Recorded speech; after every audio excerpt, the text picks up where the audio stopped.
Hello, everyone, and welcome back to Healthy Talk, empowering your wellness one conversation at a time. Most of us hope we never have to visit the emergency room. But when something scary or unexpected happens, we want to know experienced, compassionate people are ready to help. Today, we're talking about emergency medicine, what really happens behind the scenes in the ER, and how the team at Boone County Hospital is prepared to care for our community when every second counts. Joining me today is Carla Chow, Director of the Emergency Department at Boone County Hospital. Carla, thanks so much for being here today. Well, thank you, Rachel. Happy to be here. Before we jump into all things emergency, tell us a little bit about yourself and your role here at Boone County Hospital. I've been the director of the ER here for about 9.5 years. And prior to that, I was a director of another ER. My nursing background, I am in the twilight of my nursing career now. For probably the first 20 years of my nursing career, I worked in cardiovascular ICU or open heart ICU, and then made the transition to emergency medicine after that and worked as an emergency room nurse in a variety of different level emergency rooms, level 1 to level 4. And then once my husband and I moved back to Iowa, I worked at Mary Greeley and then at Pella and now here at Boone. For listeners who may not realize everything the ER handles, what kind of situations does your team care for regularly? It is a wide variety. First of all, the age can be anywhere from newborn to 100 or 104. I think we have had someone 104. And it encompasses everything that can happen to anybody. We take care of medical issues such as, abdominal pains, appendicitis, chest pain, shortness of breath, strokes, kids that get hurt on the jungle gym, elderly people with falls. We see trauma. Absolutely everything across the gamut you see in the emergency room, which I think is what keeps it interesting for the staff and for the physicians. What would you say are some common misconceptions people have about the emergency department? I think there's a couple of them. I think one that we see that across all ERs is an individual has an issue that's been ongoing for 3 or 4 months, like knee pain or shoulder pain. And, they've seen their doctor about it and they're trying to figure out what's going on. And they think, well, if I just go to the ER, they'll be able to figure out what's going on with me and take care of it. And that isn't usually the case when it's something of that nature. If your primary care physician is trying to figure it out, that's really who you need to stay with. However, if whatever that issue is causing you pain, then certainly come to the ER and we can address the emergent issue of the pain that you're having with it. But I think that's one misconception. And I think another one is that when you arrive at the ER, if you came in before this guy behind you, that you should get to go back before them. And we use a triage system in the ER where, depending on what the severity of your complaint is, depends on the order in which you're seen. Right. And that even happens once you're in the room. If you're in the room and then an ambulance comes in that's a trauma, then we have to reprioritize. And so there's a constant shifting of who's the top priority that needs to be seen. So I don't want people to think that it's first come, first serve. Yeah, it's first come, first serve. Yeah. What would you say makes a strong emergency department team?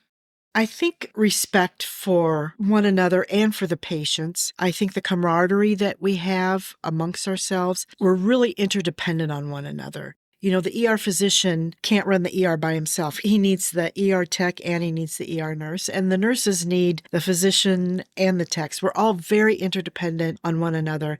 And I think the respect that you show for each other, knowing the knowledge and the training that each one has, and maintaining a professional, respectful work environment with one another is important. And I think we do that very well. One question I think a lot of people probably struggle with is deciding when they should actually go to the emergency room.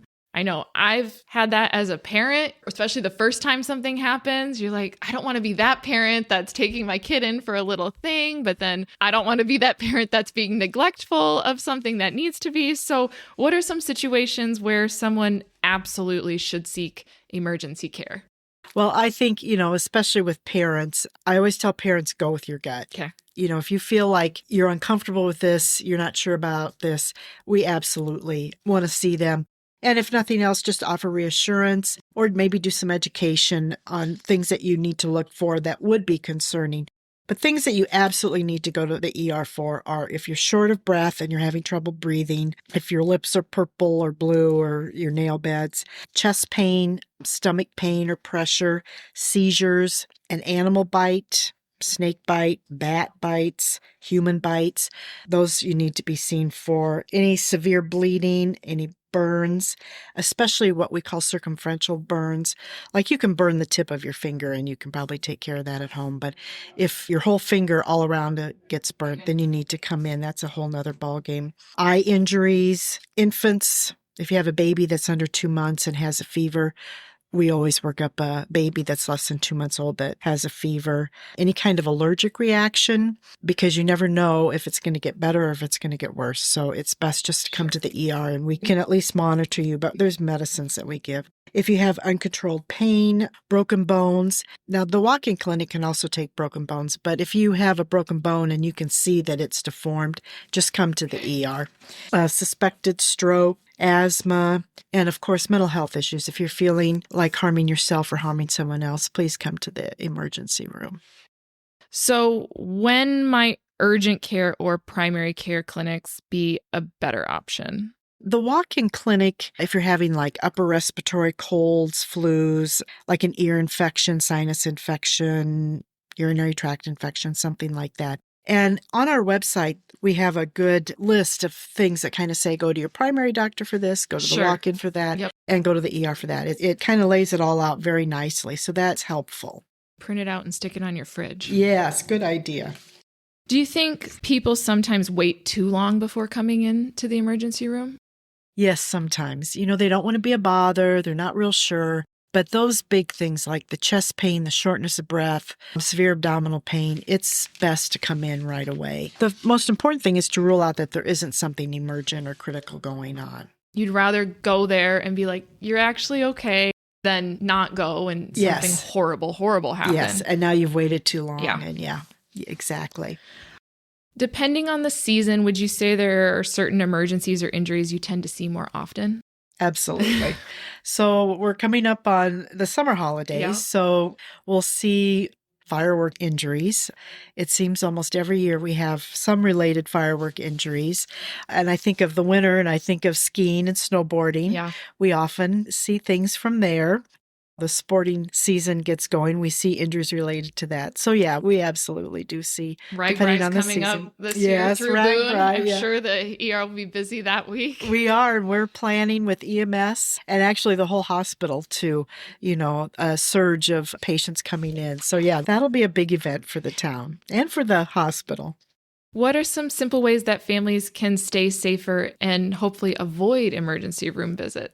I think one of the biggest things now is helmets for kids using e-bikes, scooters. Yes. 100% of the time, they need to have a helmet on. And adults, too. Mm-hmm. We've had adults that have taken a tumble on those, and they go a pretty good clip. Yeah. And we have seen significant injuries from that, and a helmet would make a huge difference. And it's an easy way to prevent a very serious when you see injury. A head injury, do you go, this could have been so much better or not as bad if you were just wearing your helmet? Mm-hmm. Yes. That is a super easy thing to do. Just clip it on before you go.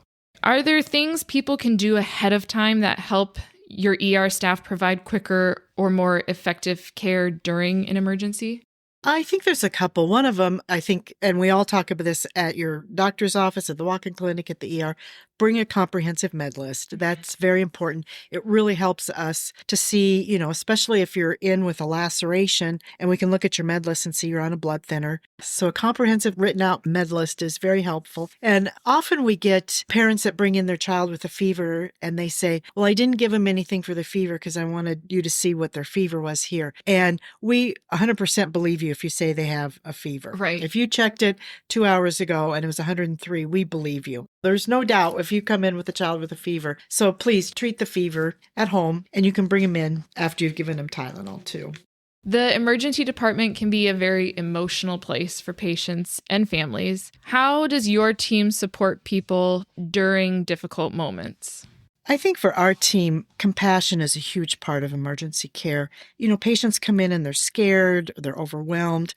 So our staff works hard to explain what's happening, answer questions that they may have, and help people feel supported during these stressful situations. Emergency medicine can obviously be stressful. You just said how it's stressful for people, but it can be stressful for staff too. So how does your team manage high pressure situations? One thing that people may not understand is there's a lot of training that goes on behind the scenes. And there's a lot of certifications that both the physicians and the nursing staff have to have. Of course, basic BLS is one of them. But the nursing staff has to have advanced cardiac life support, pediatric life support, a 2-day trauma nurse course. And these have to be recertified. Some are every 2 years and some are every 4 years. And then we also take an emergency nurse pediatric course as well on how to care for sick children. So there's constant recertification in these classes to keep us current on the latest trends and to keep it fresh in our mind. And then we also do drills. We practice CPR drills or code drills, trauma drills. So there's a lot of behind the scenes that we're doing. And then the physicians also have to have advanced life support, pediatric life support, and they have to take an advanced trauma life support class as well. So there's lots of training behind the scenes. Are a lot of those different than if you were going to be a nurse on med-surg? Yes, Okay. Some of them are the same, but the trauma nurse course and the emergency nursing course, which are both 2-day courses, and they're intense courses. And part of that coursework is then you have to run a trauma.